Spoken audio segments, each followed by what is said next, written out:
এই কেকটো যে সেইদিনাখন কিমান ভাগৰত বনাব লগা হ'ল আচলতে সেইদিনাখন সেই দিনটোত আচলতে মোৰ বহুতকেইটা কেকৰ অৰ্ডাৰ আহিছিল 3টা নে 4টা আছিল কিন্তু গোটেইকেইটা ইমাৰ্জেঞ্চি আছিল সেইকাৰণে বহুত কষ্ট কৰিব লগা হ'ল এইটো একদম লাষ্টৰ সময়ত আহিছিল আৰু ইভিনিং লাগে বুলি মোক জনাইছিল গোটেইকেইটা কেক মই আগবেলা পাই কৰি ৰেডি কৰি লাষ্টত এইটো বনাব লৈছোঁ কেকটোত কোনো কাষ্টমাইজেশ্যন নাছিল তেওঁলোকে মোৰ মতে দিবলৈ কৈছিল কিন্তু মই ইমানেই দিনটো ভাগৰুৱা আছিলোঁ যে ইয়াত কি ডিজাইন দিম কি নিদিম মই একো ভাবিবলৈও সময় নোহোৱা নিচিনা হ'ল মাইণ্ডটোতো মানে একো নহা হৈছিলে সেইকাৰণে মোৰ যি মন গ'ল তাকে বনাই দিলোঁ আৰু চিম্পুলকৈ এনেকৈ ইমাৰ্জেঞ্চিত কেক আহিলে আমাৰ বহুত দিগদাৰ হৈ যায় কাৰণ আমি স্পঞ্জবিলাক বনাই নথওঁ ন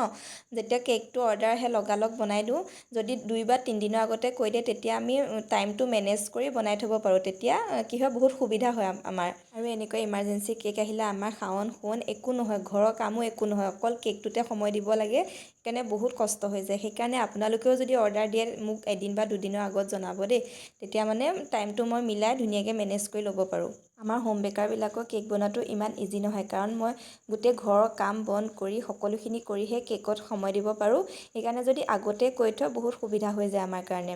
আৰু এয়া মোৰ কেকটো কথা কৈ হৈয়ে গ'ল দেখিছেনে ইয়াৰ নামটো লিখি দিছোঁ আৰু এই দিনটোত বনোৱা অন্যকেইটা কেকৰ ডিজাইনো মই অতি সোনকালে দি আছোঁ আৰু ভিডিঅ'টো লাষ্টলৈকে চাই থকাৰ কাৰণে বহুত বহুত ধন্যবাদ ডিজাইনটো কেনেকুৱা লাগিছে জনাব দেই